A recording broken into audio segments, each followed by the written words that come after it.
கலசப்பாக்கம் தொகுதிக்குட்பட்ட புதுப்பாளையம் ஊராட்சி ஒன்றியம் அள்ளியந்தல் ஊராட்சியை சார்ந்த உடல் உறுப்புகள் தானம் பெறப்பட்ட நபரின் உடலுக்கு நேற்று மாவட்ட ஆட்சித்தலைவர் தே. பாஸ்கர பாண்டியன் நேரில் அரசு மரியாதையுடன் அஞ்சலி செலுத்தினார்.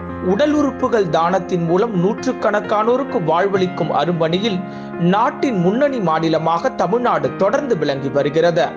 மூளைச்சாவு நிலையை அடைந்த துயர சூழ்நிலையிலும் உடல் உறுப்புகளை தானமாக அளிக்க முன்வரும் குடும்பங்களின் தன்னலமற்ற தியாகங்களால் தான் இந்த சாதனை சாத்தியமாகியுள்ளது. உடல் உறுப்புகளை தானமாக வழங்கி பல உயிர்களை காப்போரின் தியாகத்தினை போற்றிடும் வகையில் அவர்களது உடலுக்கு இறுதி சடங்குகளை அரசு மரியாதையுடன் மேற்கொள்ளப்படும் என கடந்த ஆண்டு செப்டம்பர் 23 மாண்புமிகு தமிழ்நாடு முதலமைச்சர் மு.க. ஸ்டாலின் அறிவித்திருந்தார்.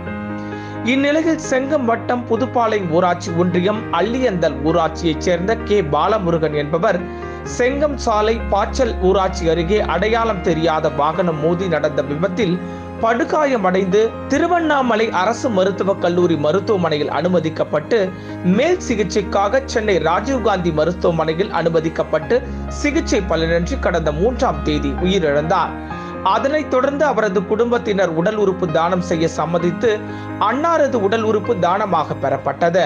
உடல் உறுப்பு தானம் செய்யப்பட்டதை தொடர்ந்து அரசின் சார்பில் மாவட்ட ஆட்சித்தலைவர் தே. பாஸ்கர பாண்டியன் நேரில் அவரது உடலுக்கு மலர் மாலை வைத்து அஞ்சலி செலுத்தி குடும்பத்தினருக்கு ஆறுதல் கூறினார்.